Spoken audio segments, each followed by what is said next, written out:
Man, it has been too damn long with no uploads. But finally I'm back with another model review on the ScaleTrains -9 44CW. The -9 in question is the BNSF Ex-ATSF Faded War Bonnet with ESU LokSound 5. So stay tuned, we're going to get right into the review. But before we look at this brand new 2026 release of the -9 from ScaleTrains, let's read some history on the real -9. This is straight from Wikipedia, so don't quote me on anything. The GE C44-9W is a 4,400 horsepower diesel-electric locomotive built by GE Transportation Systems of Erie, Pennsylvania. Keeping in tradition of GE's locomotive series nicknames, beginning with the -7 of the 1970s, C44-9W was dubbed the -9 upon its debut in 1993.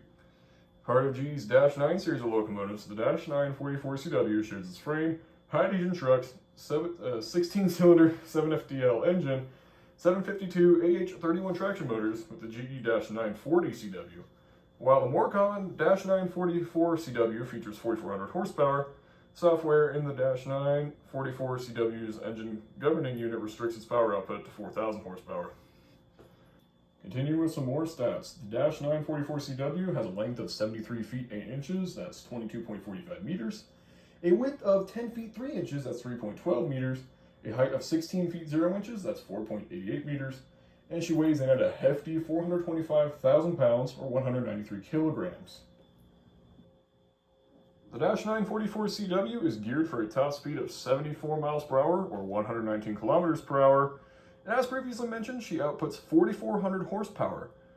She has 142,000 pounds of starting tractive effort and 105,640 of continuous tractive effort. And the -9 can be found in North America, Brazil, and Australia. ScaleTrains offers two versions of the Rivet Counter -9. The MSRP for the DCC and sound version is $406.99. MSRP for the DCC Ready version is $268.99. However, on ScaleTrains' website, you can order the DCC and sound version for about $325 at $324.99, or you can buy the DCC Ready version for about $215, $214.99. Our unit right here, 674, is part of Run 6 of the -9s in the Rivet Counter line. She was announced on June 6, 2025, and finally arrived on January 28th, 2026. And I just gotta say, when these were announced, I immediately pre-ordered. When these first came out a couple years ago, I wanted one so damn bad. I just couldn't afford it though, because I didn't have a job yet. I was only 13. So all these years later, I was finally able to get one, and I could not be more happy to have this thing. Like, I literally cannot stop smiling. This is one of my dream locomotives, and I finally have it. As for the box right here, it's more or less your typical ScaleTrains box. You know more than a locomotive or two, you are well aware of how this box is designed, but for the non-modeling guys on my channel, I'm going to go over it. You have some nice graphics on the front. You have the locomotive model on a sticker on the box. Over here you have the nice Rivet Counter logo, ages 14 plus, I'm 17, so just fine. On this side you have a nice picture of the locomotive. On the back, have a bunch of different features, history of the -9, all that lovely stuff. It's a two-piece box, so this just comes right off. Out pops the owner's manual. You have several pages. I think you have, let's see, about 15 pages of information, including how to care for the model, all your CVs, all your functions, all that fun stuff. And then the model would be under here. Just take that foam off. It'll be in this nice ice block. So very easy, you just slide that right off, and I think it's upside down actually. Yeah, it's upside down. Yeah, you just slide that off, your model will be right here. Just lift that off, take it out, nice and simple. Very good box though, will protect the model if it's dropped. Alright, so with that out of the way, let's go ahead and look at some detail on this beautiful, beautiful model.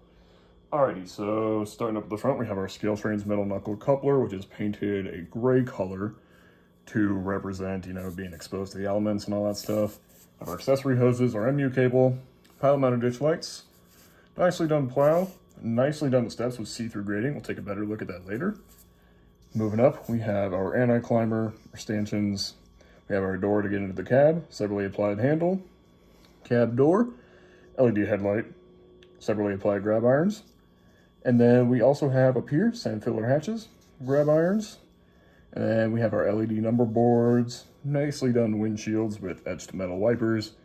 And then those white lines on the top, those are the anti-foggers, window heaters, whatever you want to call them. But those are present, those are printed on. Very nice detail. No one really does that except ScaleTrains and Athearn Genesis, so it's always nice to see that on a model. And then I almost forgot our nicely done coupler cut lever.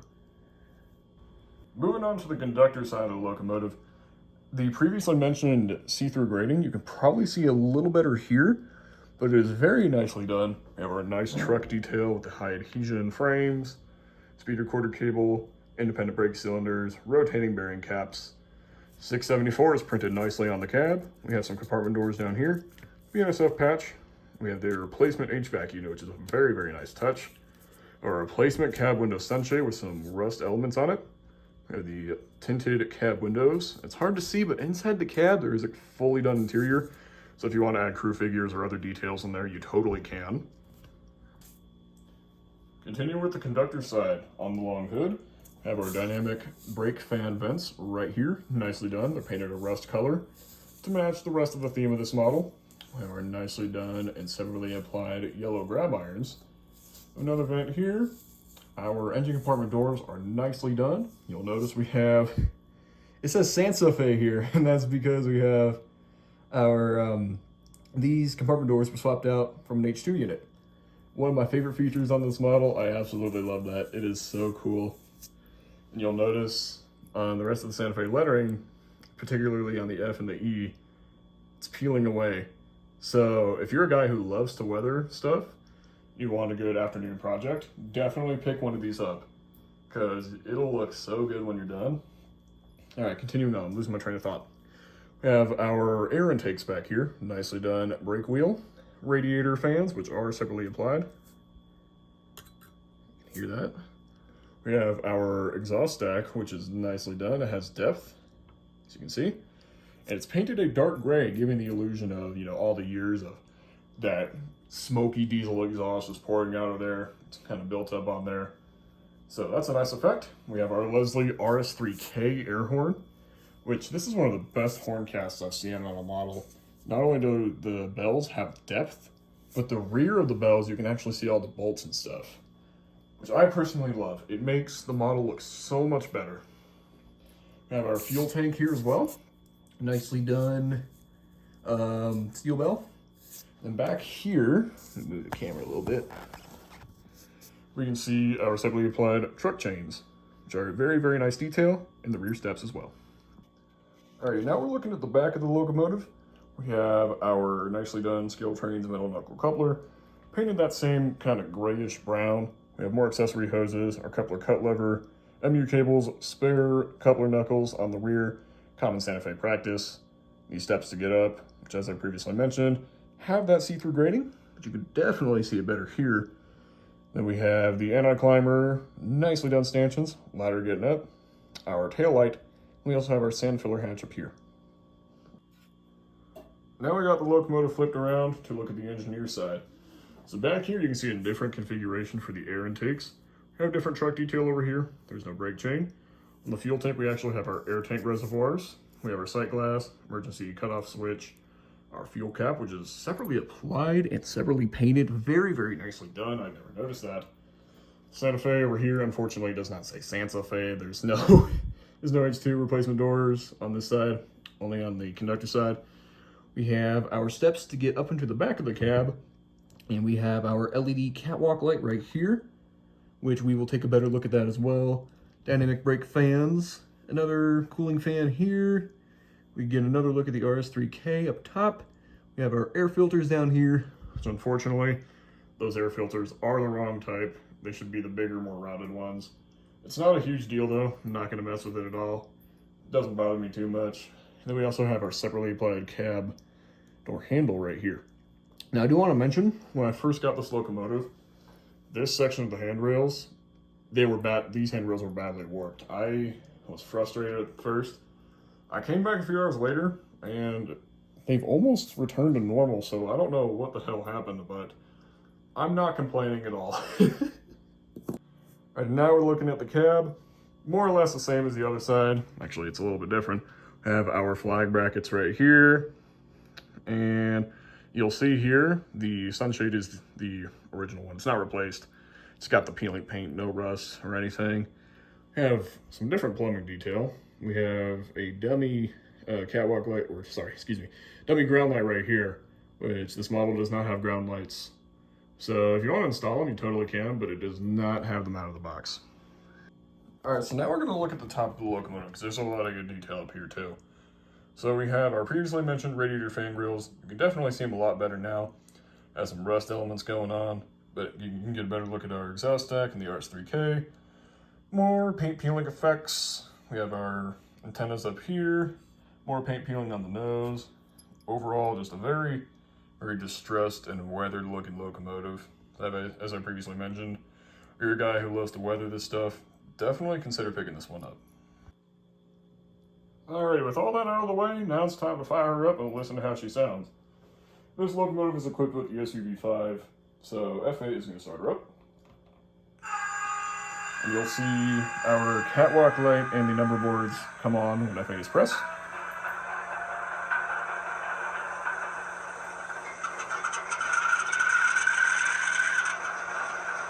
Very nice sounding 7FDL16 sound file. Here's a good look at that rear catwalk light. It's nice and bright, and it's a very nice touch. So now we're going to look at some functions and listen to some sounds. So F0 is going to be your headlight. 6 is going to be your ditch lights. 1 is bell. 2 is horn.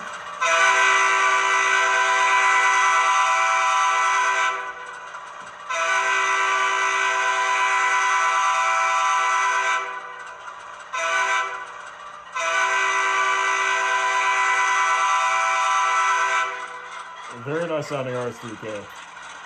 F3 is going to be your coupler crash. That's the coupler, it's just pressing once. Pressing F3 again will be uncouple. F4 is dynamic brakes. We need to move to get that, so we'll look at that later. F5 is the DPU mode. So it'll light the headlight in the opposite direction of travel, and we'll put it on doing. Alright, F6 previously mentioned will be your ditch lights. 7 is not used. F8 startup, shutdown, and mute. 9 is drive hold. So drive hold is a very nice feature about ESU V5. Allow you to independently control the RPMs of the diesel engine, independent of the actual locomotive speed. So very nice for simulating a heavy train starting on a grade, or a locomotive that's coasting. Alright, carrying on, F10 is going to be independent brake, because you're listening to the application. Here's the release.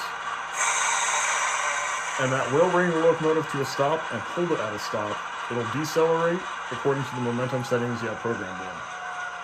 And I have turned up the volume just so you can hear it a little bit more. F11 is going to be your radiator fan. I don't know how well you'll be able to hear that. Yeah, I can't really hear it too well. F12 will be your dimmer. It'll also turn off the ditch lights. 13 is your air dryer. Alrighty, what else do we have here? 14 will be number boards off. That's working. F15's isolation switch, which will lock out throttle controls when on. 16's drive on shutdown. 17's brake set release will be automatic.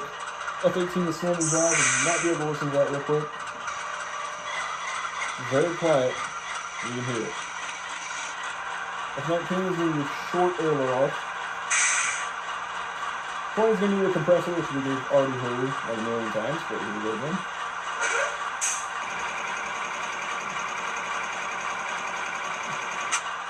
So there's your handbrake. I've increased the volume on this as well, just so you can better hear it.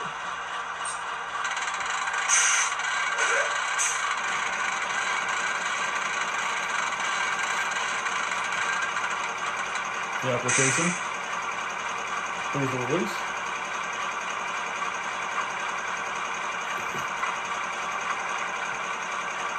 Use cab door.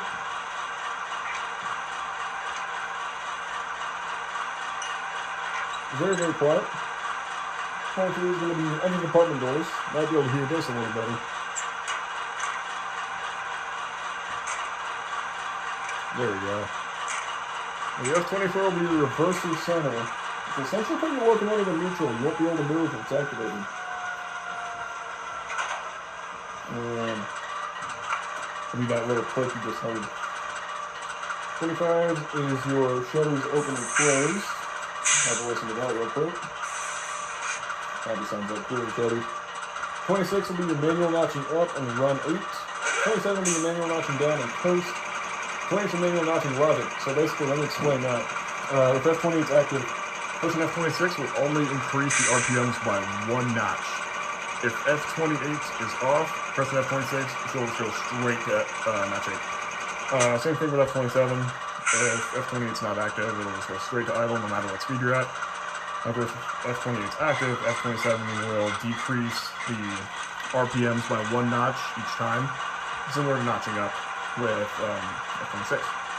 29 is your load simulation, F30 is your automatic brake, and F31 is your sound fader. So 31 total functions, a lot more than your typical DCC decoder. So ScaleTrains and ESU definitely took their time with this model to make it sound very, very realistic. Alright, so that about wraps it up for tonight's review. But before we get to the Runby, I want to start with BFIMO, which is inspired by Ex-ATSF. Best feature in my opinion. It's kind of a no-brainer with this model. It's that distressed and faded war bonnet scheme, making a great base for a weathering project. It just looks so good, even if you don't want to weather it, which I don't know if I'm going to weather this one. But it looks really good even if you don't weather it. So that's my pick for BFIMO this time around.